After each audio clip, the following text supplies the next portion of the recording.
Hello दोस्तों, आपका बहुत बहुत स्वागत है आपके अपने चैनल एमपी ऑनलाइन स्टडी पर। जैसे कि आपको पता है, आज का जो हमारा टॉपिक रहने वाला है वो कटनी जिला रहने वाला है। आज हम कटनी जिले पर जो है डिस्कशन करने वाले हैं, जो कि आपका जबलपुर संभाग के अंतर्गत आता है। बात करें हम कटनी जिले की, तो कटनी जिले को जो है हम मैप के थ्रू भी बताने वाले हैं, वो साथ ही साथ इंपॉर्टेंट पॉइंट पर भी आज डिस्कशन करने वाले हैं। साथ ही साथ यहाँ पर जो राष्ट्रीय राजमार्ग हैं, नेशनल हाईवे जो है, उस पर भी हम डिस्कशन करने वाले हैं। और साथ ही साथ जो है कटनी को जैसे कि चूना नगरी के रूप में जाना जाता है, क्योंकि यहाँ चूना पर्याप्त मात्रा में मिलता है, तो इसके बारे में भी डिस्कशन करेंगे। इसकी प्रमुख नदियाँ भी देखने वाले हैं, तो नदियों के ऊपर भी डिस्कशन होगा, इंपॉर्टेंट क्षेत्र के ऊपर भी डिस्कशन होगा।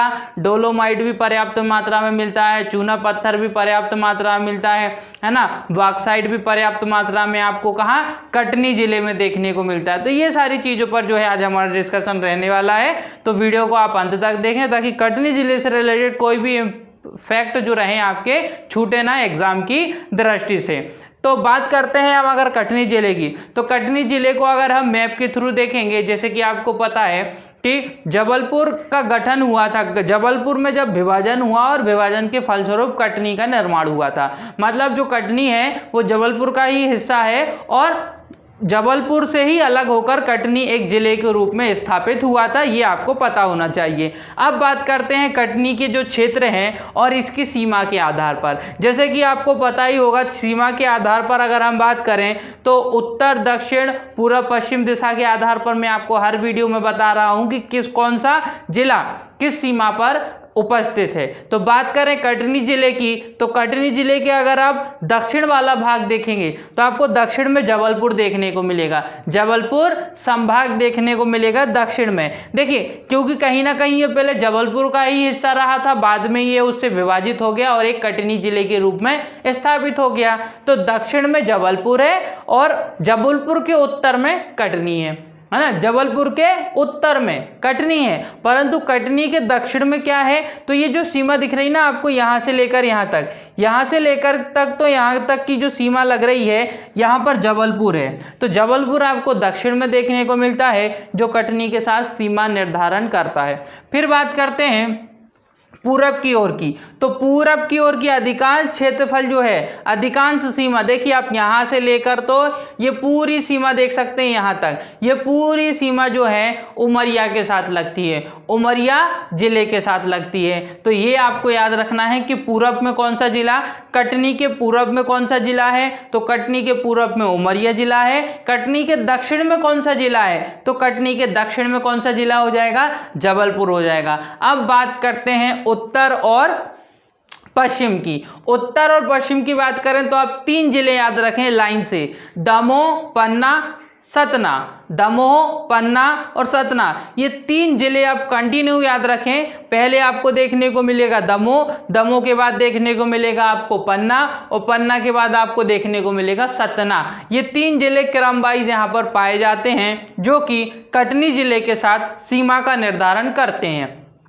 अब बात करते हैं, पहले आपको क्या देखने को मिलेगा, देखिए दक्षिण में तो जबलपुर है, दक्षिण के बाद पश्चिम वाला भाग जो आएगा, तो पश्चिम वाले भाग में ही आपको क्या देखने को मिलेगा, सबसे पहले दमोह जिला देखने को मिलेगा। यहाँ दमोह जिला देखने को मिलेगा, दमोह जिले के ऊपर आपको पन्ना जिला देखने को मिलेगा और पन्ना जिले के ऊपर यहाँ पर मतलब कटनी के उत्तर में, कटनी के उत्तर में आपको जो है सतना जिला देखने को मिलेगा। तो 5 जिले आपको याद रखने हैं, या फिर 4 जिले एक संभाग जबलपुर आपको याद रखना है कटनी जिले की सीमा पर उपस्थित। सबसे पहले दक्षिण में जबलपुर संभाग है, पूरब में बात करें तो उमरिया है ना, पूरब में बात करें तो उमरिया जिला है, और पश्चिम में बात करें तो पश्चिम में आपको क्या मिलेगा, सबसे पहले आपको मिलेगा दमोह, दमोह के ऊपर मिलेगा आपको पन्ना, पन्ना जिला, और पन्ना जिले के ऊपर आपको देखने को मिलेगा सतना जिला, जो कि कटनी के लगभग उत्तर में उपस्थित है।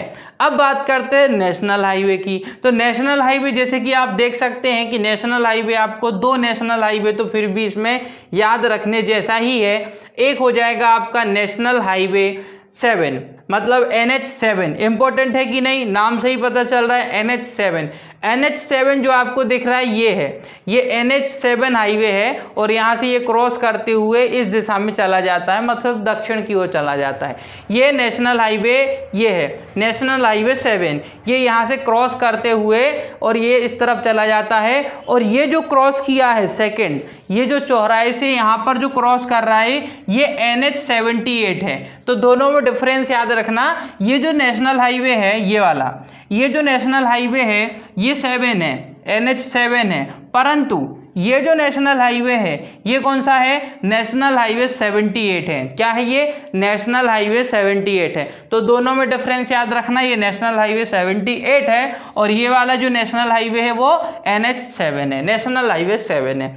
उसके बाद एक और आपको नेशनल हाईवे दिख रहा होगा, ये दोनों आपके कहाँ जा रहे हैं, उमरिया जिले में। कौन से जिले में, उमरिया जिले में। यहाँ कौन सा जिला है, उमरिया जिला है, इसलिए प्रवेश भी कहाँ कर रहा है वो, उमरिया जिले में। ठीक है, इतना इस चीज़ को आपको याद रखना है। अब आप देखिए यहाँ से तो आ गया आपका उमरिया जिला, जहाँ पर आपके नेशनल हाईवे NH78 जा रहा है और एक नेशनल हाईवे 43 मतलब नेशनल हाईवे 43 या NH47। ये देखिए ये वाला जो नेशनल हाईवे दिख रहा है आपको सेकंड, ये वाला है ना, तो ये वाला जो नेशनल हाईवे है इसका नाम क्या है, NH47। ये NH47 सतना से होता हुआ आपका उमरिया जाता है। कहाँ जाता है, सतना से होता हुआ पहले कटनी में एंटर करता है और कटनी से होती हुई ये कहाँ जा रहा है, आपका उमरिया जिला आपका यहाँ जा रहा है, जो कि आपके सतना जिले से होते हुए आएगा। ठीक है, सतना जिले से ही आपका कौन सा देखने को मिल रहा है, NH7 भी आपको देखने को मिल रहा है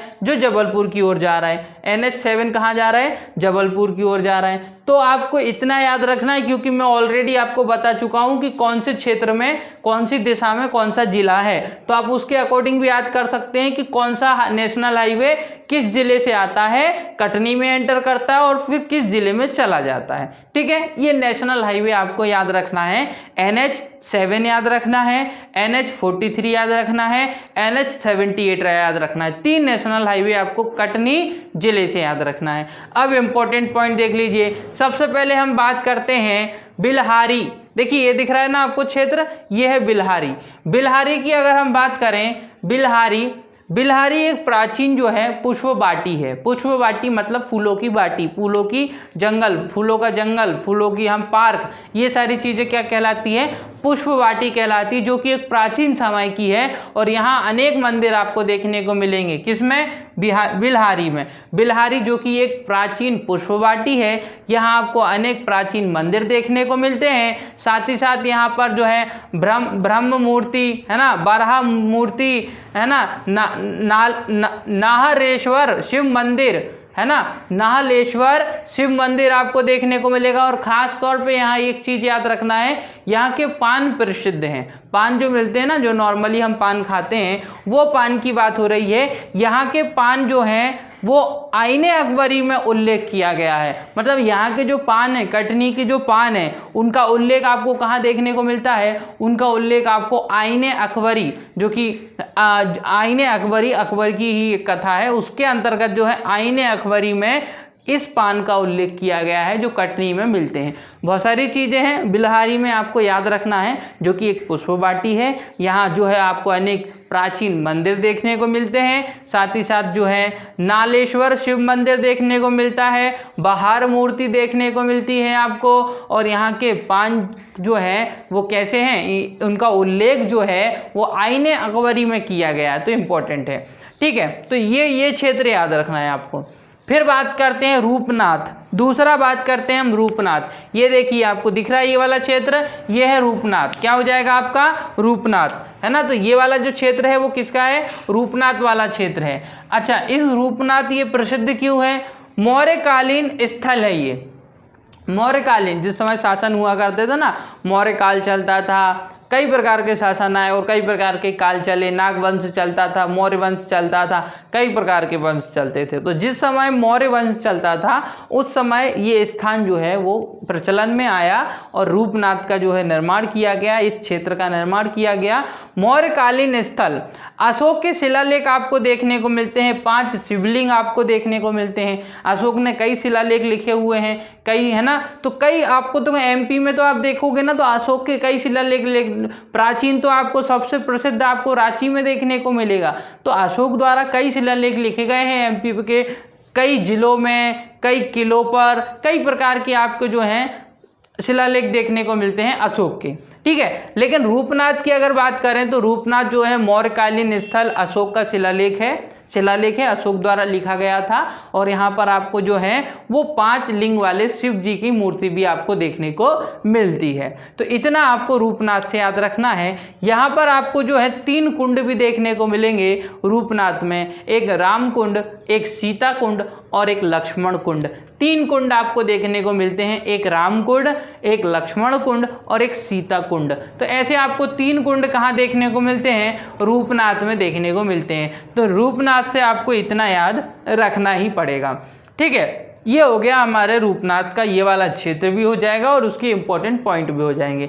फिर बात करते हैं बहुरी बंद की। बहुरी बंद की अगर हम बात करें, इसके नीचे आप देख सकते हैं रूपनाथ के जस्ट नीचे आपको बहुरी बंद दिखने को मिल रहा होगा क्षेत्र, यह है क्षेत्र बहुरी बंद। बात करें अगर हम बहुरी बंद की तो यहाँ पर आपको कई प्रकार की चीज़ें देखने को मिलेंगी, जैसे कि जैन तीर्थार्थ, है ना, शांतिनाथ जी आपको यहाँ प्रसिद्ध है, ये है ना, जैन तीर्थकर हैं। ये कई प्रकार के तीर्थकर आए, जैसे कि 24 तीर्थकर आए हमारे किसमें, जैन धर्म के अंतर्गत 24 जो है तीर्थकर हमको देखने को मिलते हैं, जिसमें सबसे 24वें नंबर के जो तीर्थकर थे वो थे महावीर स्वामी, ठीक है। तो उसी आधार पर देखें आप, जैन तीर्थकर जिनका नाम था शांतिनाथ जी की 12 फीट ऊंची प्रतिमा आपको देखने को मिलती है। कहाँ पर? बहुरी बंद में। बहुरी बंद में आपको जो है, जो जैन तीर्थकर थे हमारे शांतिनाथ जी, उनकी 12 फीट ऊंची प्रतिमा आपको देखने को मिलती है। कहाँ देखने को मिलती है? बहुरी बंद में। पूछ लिया जाता है मूर्तियों से रिलेटेड, उनकी ऊंचाई से रिलेटेड, क्षेत्र से रिलेटेड कई एग्जाम में क्वेश्चन पूछ लिए जाते हैं। अब देखते हैं नारायण, शेषाई और सूर्य भगवान की मूर्तियां भी आपको देखने को मिलेगी। शेषशायी और सूर्य भगवान की मूर्तियां भी आपको कहाँ देखने को मिलती है? देखिए, नारायण, शेषशायी और सूर्य भगवान की मूर्ति भी आपको बहुरी बंद में देखने को मिलती है। साथ ही साथ बहुरी बंद में डोलोमाइट आपको प्राप्त होता है, बॉक्साइट आपको प्राप्त होता है, स्टेराइट आपको प्राप्त होता है। ऐसी 3 इंपॉर्टेंट चीज़ें आपको याद रखनी है जो कि बहुरी बंद से प्राप्त होता है। क्या क्या? डोलोमाइट, बॉक्साइट, स्टेराइट। ये जो है प्रमुख जो है पदार्थ हैं, खनिज पदार्थ हैं जो बहुरी बंद से हमको प्राप्त होते हैं। हालांकि कटनी जिला ही हमारा जो है खनिज प्रदाय है, यहाँ कई प्रकार के खनिज हमको देखने को मिलते हैं। अब बात करते हैं इसके बाद टीनबर। ये भी एक प्राचीन क्या है? झांझरगढ़ है। झांझरगढ़ टीन बन जो है, टीन बन अगर हम बात करें टिंग बन की, है ना, टिंग बन है ये ना, सॉरी यहाँ पर ये टीन बन लिखा हुआ है, टीन बन नहीं है ये टिंग बन है। टिंग बन की अगर हम बात करें, टिंग बन की अगर हम बात करें तो ये एक प्राचीन झांझरगढ़ है जो कहाँ देखने को मिल रहा है आपको? नेशनल हाईवे NH7 के जस्ट नीचे आपको देखने को मिल रहा है टिंग बन की अगर हम बात करें तो ये प्राचीन झांझरगढ़ है। आलाउदल बुंदेलखंड के प्रसिद्ध राजा रहे हैं, इनकी कई वीर गाथाएं जो हैं वो बुंदेलियों के मुंह से हमको सुनने को मिलती है। तो ये जो है बुंदेलखंड के एक प्रमुख राजा रहे हैं, बुंदेली क्षेत्र के एक प्रमुख राजा रहे हैं आलाउदल। तो आलाउदल ने जो है माधवगढ़ के विरुद्ध युद्ध लड़ा था। कहाँ पर? इसी क्षेत्र में। यही वो क्षेत्र है जहां पर अलाउद्दौला द्वारा माधवगढ़ के विरुद्ध युद्ध लड़ा गया था। माधवगढ़ के विरुद्ध मतलब यहां आपको कहीं देखने को मिलेगा माधवगढ़।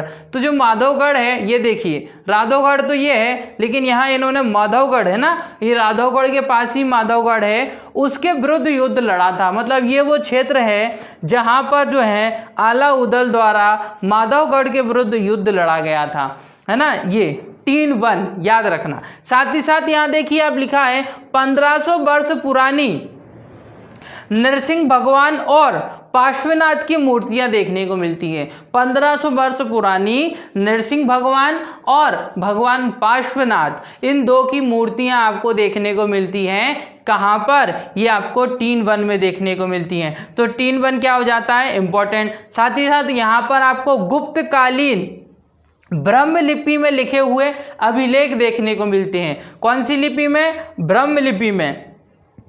उस समय क्या हुआ करता था, अलग अलग टाइप की लिपि चला करती थी, तो अलग अलग लिपि में जो है वो जो है अभिलेख लिख दिया करते थे, दीवालों पर, पत्थरों पर, फूलों पर, है ना, पत्तों पर। तो इस तरीके से जो है क्या लिख दिए जाते थे? अभिलेख लिखे जाते थे। तो ये जो अभिलेख लिखा गया है कहाँ पर?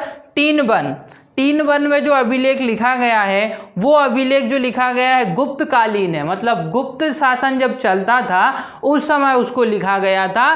साथ ही साथ ब्रह्मलिपि में लिखा गया है। और है क्या? ये अभिलेख है। क्या है? ये एक अभिलेख है। तो याद रखना, गुप्तकालीन ब्रह्मलिपि में लिखा हुआ अभिलेख प्राप्त हुआ है 3-1 से। तो 3-1 से आपको इतना याद रखना है, 3-1 से प्राचीन झंझरगढ़ है, अलाउद्दौला ने माधवगढ़ के विरुद्ध युद्ध लड़ा था और 1500 वर्ष पुरानी नरसिंह भगवान और पार्श्वनाथ की मूर्तियां भी यहाँ से प्राप्त हुई हैं। साथ ही साथ गुप्तकालीन ब्रह्मलिपि में लिखा हुआ अभिलेख भी प्राप्त हुआ है। कहाँ से? 3-1 से। इतना चीज आपको इसमें याद रखना है। फिर बात करते हैं सलीम नाबाद।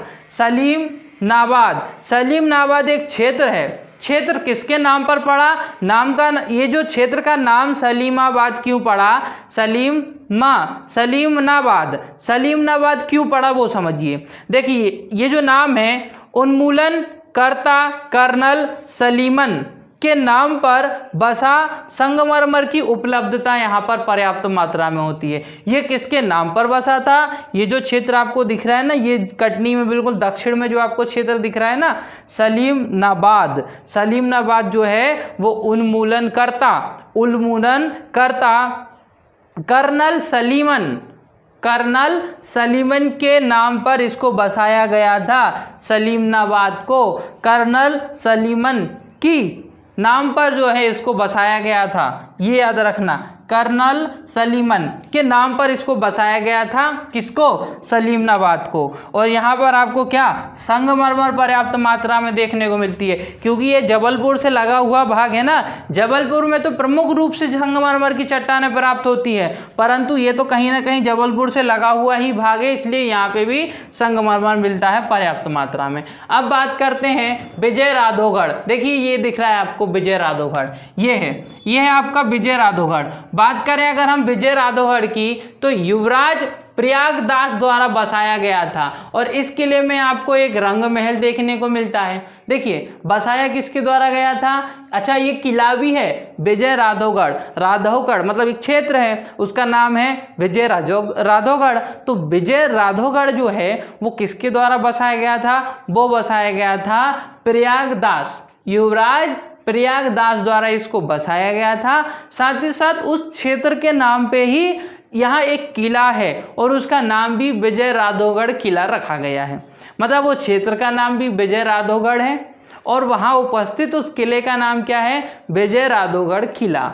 और ये जो विजय राधोगढ़ किला है इसके अंदर एक आपको रंग महल देखने को मिलता है। क्या देखने को मिलता है? रंग महल देखने को मिलता है। क्वेश्चन पूछा जाएगा तो क्या पूछा जाएगा आपसे कि विजय राधोगढ़ किला किस जिले में उपस्थित है? तो कटनी जिले में उपस्थित है। या फिर विजय राधोगढ़ किले में कौन सा महल पाया जाता है? तो रंग महल पाया जाता है। यह कौन सा महल उपस्थित है? तो रंग महल उपस्थित है। इतनी चीज आपको इसमें याद रखना है। अब हम बात करते हैं आगे, गुप्तकालीन ब्रह्मलिपि में लिखा हुआ अभिलेख मिलता है। जैसे कि यहाँ पर गुप्तकालीन ब्रह्मलिपि में लिखा हुआ अभिलेख कहाँ से मिला था? टीन वन से मिला था, टींग वन से मिला था। वैसा ही का वैसा आपको अभिलेख, बिल्कुल वैसा ही अभिलेख आपको कहाँ से देखने को मिलता है? उसी भाषा में लिखा हुआ और उसी समय का, मतलब गुप्तकालीन ब्रह्मलिपि में लिखा हुआ अभिलेख आपको कहाँ देखने को मिलता है? विजयराधोगढ़ में देखने को मिलता है ना। डोलोमाइट चूना पत्थर पर्याप्त मात्रा में मिलता है। चूना पत्थर तो यहाँ पर्याप्त मात्रा में मिलता है, तभी तो हम कटनी को चूना नगरी के नाम से भी जानते हैं। कटनी को किस नाम से जानते हैं? चूना नगरी के नाम से भी जानते हैं। अब हम बात करते हैं, तो इतनी चीज़ आपको किस में याद रखनी है? इतनी चीज़ आपको विजयराधोगढ़ से याद रखनी है। अब हम बात करते हैं गुड़वाड़ा। देखिए गुड़वाड़ा अगर हम बात करें, सॉरी गुड़वाड़ा नहीं है, ये मुड़वाड़ा है ना, गुड़वाड़ा नहीं है, क्या है ये? मुड़वाड़ा। मुड़वाड़ा की अगर हम बात करें तो मुड़वाड़ा, जिसको पुरानी कटनी भी कहते हैं, क्या कहते हैं? पुरानी कटनी। मतलब ये कहीं ना कहीं पहले क्या रहा है? कटनी ही रही है, बाद में ये जो पूरा क्षेत्र रहा है वो विकसित हो गया है। मतलब मेन जो क्षेत्र रहा कभी, है ना, पुराने समय में जो मेन क्षेत्र हुआ करता था, मुख्य केंद्र जो हुआ करता था, वो क्या हुआ करता था? मुड़वाड़ा। मुड़वाड़ा जिसको हम पुरानी कटनी भी कहते हैं, कटनी का उप क्षेत्र है ये। मतलब कटनी के बाद, अगर कटनी मेन क्षेत्र के बाद अगर कोई एक प्रमुख क्षेत्र आता है कटनी में, तो वो क्या आता है? मुड़वाड़ा आता है। ठीक है, तो इसलिए आपको कटनी का उप क्षेत्र याद रखना है। डोलोमाइट चूना पत्थर, बॉक्साइट, लेटेराइट, क्वार्टाइट, है ना, क्वार्ट्जाइट, ये आदि आपको जो है खनिज पदार्थ देखने को मिलते हैं, इसीलिए ये प्रसिद्ध है। केवल खनिज पदार्थों के लिए ही मुड़वाड़ा प्रसिद्ध है, आप याद रखना। क्या क्या मिलता है कटनी में? कटनी का जो उपक्षेत्र है मुड़वाड़ा, यहाँ आपको डोलोमाइट, चूना पत्थर, बॉक्साइट, लेटेराइट, क्वार्ट्जाइट्स आदि प्राप्त होते हैं। ठीक है, इतनी चीज आपको याद रखना है। फिर उसके नीचे देखिए, ये तो हो गया हमारा मुड़वाड़ा। मुड़वाड़ा के बाद आप देखिए, यहाँ देखने को मिलेगा सिंदूर सी जो क्षेत्र है ना, ये देखिए सिंदूर सी। इसमें बस ये इसलिए प्रसिद्ध है क्योंकि इसको एक दूसरे नाम से भी जाना जाता है, जोगनी के नाम से भी प्रसिद्ध है। ये जोगनी एक मंदिर है, इसलिए जोगनी मंदिर के नाम से फेमस है। जोगनी इसको प्रमुख रूप से कहा जाता है। तो कभी कभी आपसे पूछ लिया जाएगा कि सिंदूरी को हम किस और दूसरे नाम से जानते हैं, या फिर सिंदूरी किस लिए प्रसिद्ध है, तो सिंदूर सी क्यों प्रसिद्ध है? तो ये क्यों प्रसिद्ध हो जाएगी? जोगनी प्रसिद्ध है। यहाँ की जो जोगनी है, ये इसको जोगनी के नाम से जानते हैं, इसलिए ये प्रसिद्ध है। आपको इसमें बस एक ही पॉइंट याद रखना है, धीमरखेड़ा, ये इंपॉर्टेंट है। इंपॉर्टेंट क्यों है वो मैं आपको बताता हूँ। एक धीमरखेड़ा और दूसरा झींझरी। देखिए झींझरी और धीमरखेड़ा, तो धीमरखेड़ा और झींझरी ये दोनों ही आपको याद रखना है। याद क्यों रखना है वो समझिए, इंपॉर्टेंट क्यों है वो समझिए। रंगीन चित्रित 14 विशाल प्रागैतिहासिक चट्टानें आपको प्राप्त हुई हैं। मतलब यहाँ से चट्टानें प्राप्त हुई हैं, वो भी कौन से काल की?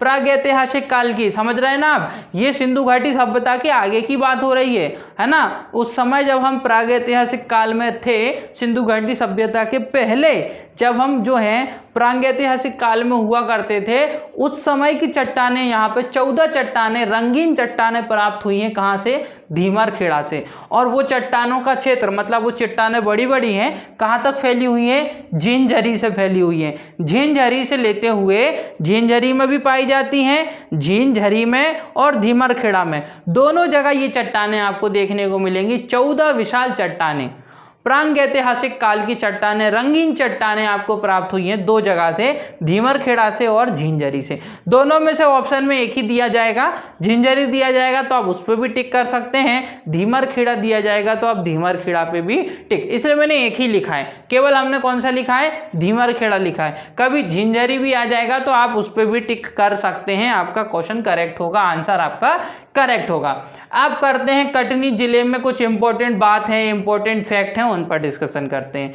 अभी तक तो है मैंने आपको इंपॉर्टेंट पॉइंट बता दिए, प्रमुख क्षेत्र जो है हमने डिस्कस कर लिए हैं कटनी जिले से। कटनी जिला जिस मध्य प्रदेश का दूसरा रेलवे जोन, सबको पता है जंक्शन होते हैं ना, बड़ा, सबसे बड़ा जंक्शन, सबसे छोटा जंक्शन, तो मध्य प्रदेश का दूसरा सबसे बड़ा रेलवे जंक्शन पहला कौन सा है? इटारसी है। पहला कौन सा है? इटारसी जंक्शन मध्य प्रदेश का पहला जंक्शन है ना, व्यस्त जंक्शनों में से सबसे पहला जंक्शन। मध्य प्रदेश का दूसरा जोन की बात करें तो मध्य प्रदेश का दूसरा रेलवे जोन, तो पहला कौन सा है? रेलवे जोन इटारसी है। ठीक है, फिर बात करते हैं मध्य प्रदेश में सर्वाधिक चूने का उत्पादन यहीं से किया जाता है, कटनी से, इसलिए तो हम उसको क्या बोलते हैं? चूना नगरी बोलते हैं। किस नाम से जानते हैं उसको? चूना नगरी के नाम से जानते हैं। ठीक है, देश की पहली किन्नर महापौर, क्या नाम था उनका? कमला जॉन जी। ये जो हैं सबसे पहली जो रही हैं, देश की पहली, समझ रहे हैं ना, देश की पहली किन्नर महापौर बने थे वो। तो जो महापौर बने थे उनका नाम क्या था? वो थी कमला जॉन। तो जो कमला जॉन थी ये जो है एक किन्नर थी और ये महापौर बनी थी। और महापौर कहाँ से बने थे? ये कटनी से। तो ये इंपॉर्टेंट इसलिए हो जाता है क्योंकि ये देश से थे, मतलब देश की बात हो रही है, पूरे देश में पहली किन्नर महापौर कमला जॉन कहाँ से आई? कटनी से। फिर बात करते हैं, कटनी में आपको 3 भाषाएं बहुत देखने को मिलेंगी, क्योंकि कहीं ना कहीं ये बुंदेलखंड बघेलखंड से मिलता हुआ जुलता हुआ दोनों क्षेत्र में थोड़ा थोड़ा आता है, इसलिए कटनी में बुंदेलखंडी भी देखने को मिलेगी, बघेलखंडी भी देखने को मिलेगी और थोड़ी सी आपको जनजाति वाली भाषा भी देखने को मिलेगी। कौन सी भाषा? वो है आपकी गौड़ की प्रमुख बोलियां भी आपको कहाँ देखने को मिलेगी? कटनी में। कटनी में बुंदेलखंडी, बघेलखंडी और गौड़ जनजाति से संबंधित प्रमुख भाषाएं आपको देखने को मिलेंगी। नदियों की बात करें, प्रमुख नदी एक कटनी नदी के नाम से आपको एक कटनी देखने को मिलेगी, कटनी नदी आपको देखने को मिलेगी। फिर छोटी नदी, महानदी और उमदरी, ये 4 नदी याद रखो। महानदी आपकी वो उड़ीसा वाली महानदी नहीं है ना, ये इस क्षेत्र की ही महानदी है, तो इस क्षेत्र में उसका नाम रखा गया है महानदी। तो महानदी, छोटी नदी, कटनी नदी, समझ रहे हैं ना, कटनी जिले के नाम पर कटनी नदी। तो कटनी नदी, छोटी नदी, महानदी और उमदरी नदी, ये 4 नदी आपको कहाँ देखने को मिलती हैं? कटनी जिले में देखने को मिलती है। साथ ही साथ अगर हम बात करें, कटनी जो है वो जबलपुर से पृथक होकर कटनी का निर्माण हुआ, तो 25 मई 1998 में जबलपुर जिले से पृथक हुआ। कब? 25 मई 1998 में, याद रखना है कब? 25 मई 1998 में जबलपुर जिले से पृथक होकर इस कटनी जिले का गठन हुआ। और जन घनत्व की अगर हम बात करें तो 261 व्यक्ति पर किलोमीटर में आपको देखने को मिलते हैं। कितने? 261। क्षेत्रफल के आधार पर अगर हम देखें तो जैसे कि ये किस में आता है? जबलपुर संभाग में आता है। तो जबलपुर संभाग जो है वो क्षेत्रफल के आधार पर सबसे बड़ा संभाग है ना, वो चीज़ आप याद रखना। उसके बाद जन घनत्व की बात करें तो 261 वर्ग किलोमीटर प्रति व्यक्ति आपको देखने को मिलते हैं। 261 वर्ग किलोमीटर में आपको 261, मतलब 1 किलोमीटर में आपको 261 व्यक्ति देखने को मिलते हैं। ये हो जाएगा उसका क्या? जन घनत्व। फिर बात करते हैं लिंगानुपात। लिंगानुपात तो आपको पता ही है, 1000 पुरुषों पर कितनी महिलाएं उपस्थित हैं, ये होता है लिंगानुपात। टोटल पुरुषों की संख्या और टोटल महिलाओं की संख्या का अनुपात निकाला जाता है और उसके आधार पर लिंग अनुपात, जैसे कि 100 पुरुष पर कितनी महिला उपस्थित हैं या कितनी महिला हो सकती हैं, वो देखा जाता है, जो लिंग अनुपात का निर्धारण करते हैं। लिंग अनुपात की बात करें तो 952 952 महिलाएं आपको 1000 पुरुष में देखने को मिलती हैं। मतलब 1000 पुरुष और 952 महिला और 1000 पुरुष, जो कि लगभग कम है आपका लिंग अनुपात। लिंग अनुपात हमेशा बराबर होना चाहिए, 1000 पुरुषों पर 1000 महिला। ठीक है, यहाँ पर महिलाओं की संख्या, स्त्रियों की संख्या कम है। ठीक है, तो लिंग अनुपात इसका कितना है? 1952 1000 पुरुषों पर। तो ये जो हमने डिस्कशन किया आज कटनी जिले से किया, जिसको हम जो है चूना नगरी भी बोलते हैं। बहुत सारे इंपॉर्टेंट चीज़ भी हमने आज डिस्कशन की। सारी चीज़ आपको याद होनी चाहिए, आपको याद करनी है, ताकि आने वाली सारी एग्जामों में कटनी जिले से रिलेटेड कोई भी फैक्ट आपका सिंगल भी फैक्ट जो है आप पेपर में छोड़ के ना आए। इसी के साथ दोस्तों आज की वीडियो हमारी यहीं समाप्त होती है। वीडियो पसंद आए तो वीडियो को लाइक करें, हमारे चैनल को सब्सक्राइब करें और जितना हो सकता है हमारी वीडियो को आपके फ्रेंड सर्कल तक शेयर करें। ओके दोस्तों, thank you, thanks for watching.